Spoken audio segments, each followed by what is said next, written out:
Szinkron hangok. Sántus. Patrik. Álmos. Gabi. Orsi. És a mesélő Rebeka. Az egész egy nagyon-nagyon hűvös délután kezdődött. Szimpla filmezésnek indult, de ők sem sejtették, hogy milyen szörnyű következményekkel jár. Bla bla bla, uncsi!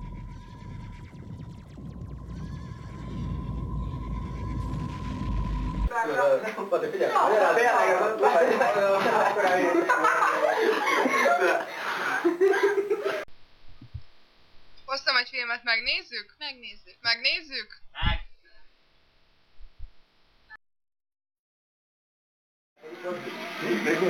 Gabi.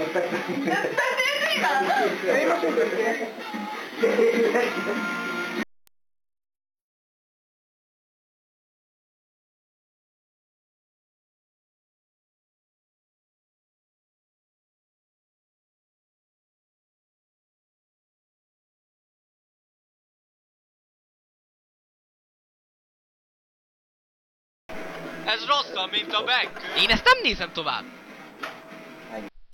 Györgölöttek! Halló? Gyere ki a teraszra! Mit akarsz? Hagyd itt a filmet és gyere ki a teraszra! Mit akarsz fiamtól?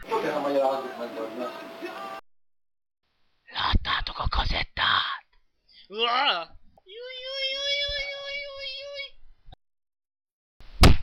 Ez hülye? Én nem tudom, valami teraszról beszélsz, megnézzük? Gyerünk.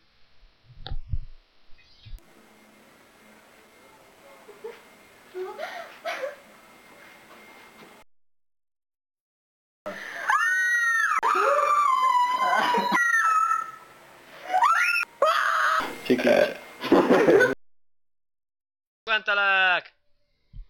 Gyere, ugye megfajsz azek. Ne aggódj, betakarlak. Nesze, jó. Mozgatok a fejedet, hogy mit kell. Esetleg oda tesz a felállás. Na, gyerünk. Vágolja, hogy falra. Jó. Isten, Jeffrey. Jó.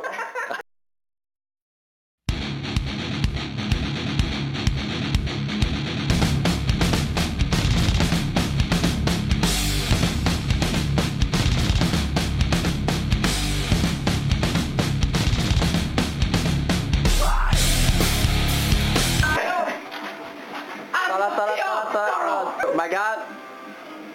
De srácok, azt mondtátok, lesz valami fejepen. Mi? Igen? Várjál. De videó.